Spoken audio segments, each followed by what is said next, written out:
Advocate को जो bar council of Delhi में आए तो 2 टर्म से ज़्यादा उसे नहीं मिलना चाहिए और वो टर्म लाना चाहिए ताकि नए यंग एडवोकेट को हमेशा हर 5 साल के बाद नए एडवोकेट आए। और जो हमने इसमें ये भी कहा है कि फिक्स टर्म हो, एक टर्म के बाद 5 साल का कूलिंग पीरियड हो। मैं केवल 5 साल के लिए वोट मांग रहा हूँ और रिक्वेस्ट कर रहा हूँ। 5 साल बाद फिर मैं किसी और कैंडिडेट जो मिशनरी होंगे जो हमारे समाज के लिए करेंगे। हमारा एक ही ये मुद्दा एडवोकेट समाज, न किसी धर्म से, न किसी जाति से, न किसी समुदाय से, बस एडवोकेट और एडवोकेट। उनका जो मान सम्मान है उन्हें लौटाना है, जो हमें बार काउंसिल में जो सम्मान नहीं मिल रहा है, हमें कोर्ट के जो रीडर होते हैं या उनके जो एलमद हैं उनके द्वारा जो नहीं मिल रहा है, सोसाइटी में जो हमारे सम्मान धीरे धीरे कम होते जा रहा है, तो उसे हमें वापस लेके आना है। जो समाज के सबसे पढ़े लिखे तबके से आते हैं, जो इंटेलेक्चुअल प्रोफेशन से आते हैं, और हम दूसरे के लिए न्याय तो ढूंढते हैं, हम अपना न्याय अभी तक नहीं ढूंढ पा रहे हैं। हमें जस्टिस चाहिए और फैमिली प्रोटेक्शन की हमने इसमें कहा है, एडवोकेट प्रोटेक्शन है, फैमिली को भी प्रोटेक्शन मिलना चाहिए। एडवोकेट अकेडमी होनी चाहिए जिससे कि हमारे नए बच्चों को नए भाई आप मारे ना पढ़ाने का, रेगुलर ट्रेनिंग करने का, सेमिनार कराने का मौका मिल सके। हाउसिंग सोसाइटी ऑलरेडी हम लोग बार का करते हैं, बार काउंसिल ऑफ दिल्ली भी हाउसिंग सोसाइटी क्रिएट कर सकती है। हमारी कम्युनिटी ऑल हो, हर जगह क्या हमें कोई आज मिशन करना था कर सके बड़ा प्राउडली। हमारी हाउसिंग सोसाइटी हो, गेस्ट हाउस हो, आज तक गेस्ट हाउस नहीं बन पाया बार काउंसिल ऑफ दिल्ली का, और एजीएम नहीं हो पाया, सेमिनार नहीं होता है, कुछ नहीं होता। हमें पता नहीं है कि कहाँ से पैसे आ रहे हैं, कहाँ जा रहे हैं। हम वेलफेयर सारे लोग डेली पैसे खाते हैं 25 रुपये के, लेकिन वो पैसे का कहीं ना कहीं खर्चे हो रहे हैं, अगर हो रहे हैं तो उसका पता होना चाहिए। दूसरा बात है कि जो मेडिक्लेम की जो बात है जिस पर हम लोग बात कर रहे हैं कि जो हमारे एनसीआर में एडवोकेट हैं उनको इसमें इंक्लूड नहीं किया जा रहा है, उनको इंक्लूड किया जाए। और सबसे जो इम्पोर्टेंट बात है कि जो पेरेंट्स को ऐड करना जरूरी है कि जो अब तक इस पर काम नहीं हुआ।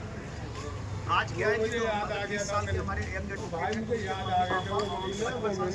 होते उनको मेडिकल उनके लिए ज़रूरत है, क्योंकि एक एज के बाद पहले हम उनके डिपेंडेंट थे, अब वो हमारे डिपेंडेंट, तो हमें उनको उसमें भी इंक्लूड कराना है कि मेडिक्लेम में उनको फैसिलिटी मिले ताकि उनको कहीं भी इधर उधर भटकना ना पड़े।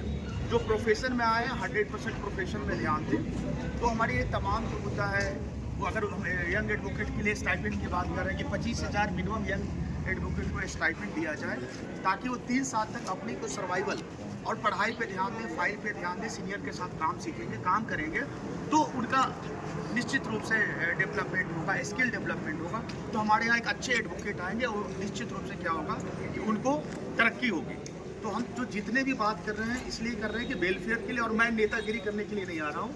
मैं चाह रहा हूँ कि अपने एडवोकेट समाज को हम अपना कुछ टाइम दे सकें और उनके लिए काम कर सकें। और टर्म का जो इम्पोर्टेंट पॉइंट है वो निश्चित, मैं 5 साल के लिए केवल कह रहा हूँ कि मैं 5 साल का टर्म मिलेगा, 5 साल में सारा काम मैं करूँगा अपने टीम के साथ, और 5 साल के बाद फिर आप में से कोई यंग हमसे भी अच्छे विजन वाले आएंगे, उनको फिर लाया जाए 23।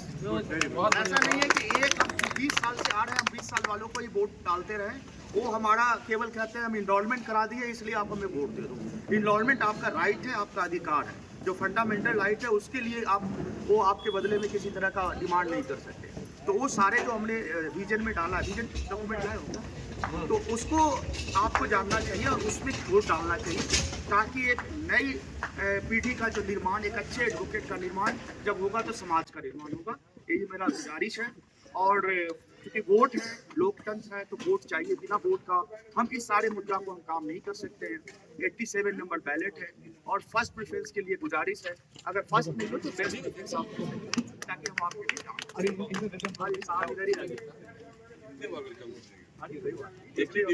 हम तो बार हमेशा डेली ये हमने अपनी छोटी सी विजन आपको बताया है और इसको पूरा करना है तो हमें साथ मिलकर काम करना होगा, यूनाइट होकर काम करना होगा और निश्चित रूप से हम लोग कामयाब होंगे।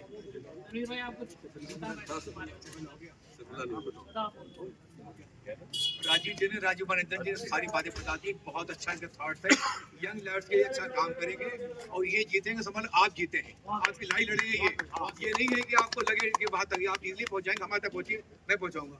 नहीं, आप डायरेक्ट पहुंच सकते हैं। हमारे जो ऐसा नहीं होगा कि आप डायरेक्ट पहुंचिए, डायरेक्ट आप खुद जीते हैं, आप हैं। और 5 साल आप सारे लोग राजीव कुमार रंजन एज ए को मेंबर का फील आपको मिलेगा। तो राजीव जी का इस पूरी सभा में दिल से स्वागत है।